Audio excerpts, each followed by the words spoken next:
ملايين الشباب دلوقتي أصبحوا متعلقين بلعبة بابجي ولعبة فورتنايت، واحنا هنشوف دلوقتي نموذج لشاب فقد عقله لأنه قعد أسبوع كامل قدام اللعبة دي، وادي النتيجة زي ما انتوا شايفين.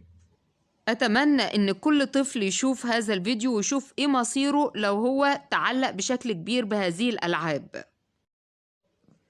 طيب، على الشمال فيديو لهذا الشاب قبل ما يفقد عقله، وعلى اليمين بعد ما قعد فترة طويلة على هذه اللعبة. بتمنى ان انتوا تشيروا الفيديو ده عشان يكون عظة لكل طفل او شاب قاعد 24 ساعة على النت او على هذه الالعاب. هنشوف دلوقتي نماذج لبعض الشباب اللي ادمنت برضو اللعب وماسك التليفون. ادي هذا الشاب وهو نايم ايده في وضعية انه ماسك التليفون.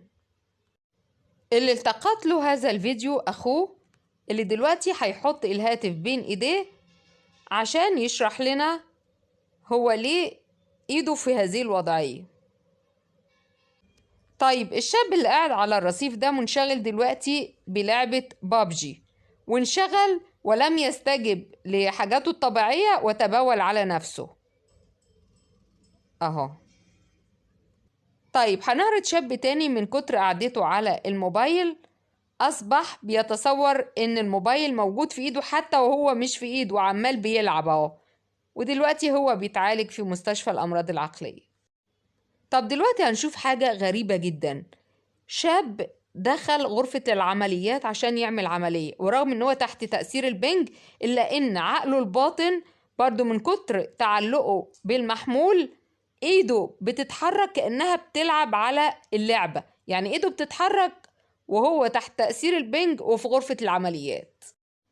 أتمنى إن احنا نشير الفيديو ده عشان كل واحد وصل لمرحلة الإدمان سواء على الكمبيوتر أو الموبايل أو هذه الألعاب اللي أعدائنا صنعوها عشان يلهوا بيها شبابنا. أتمنى إن احنا نشير الفيديو ده عشان كل واحد يعرف إيه مصيره لو هو وصل لمرحلة إدمان الإنترنت.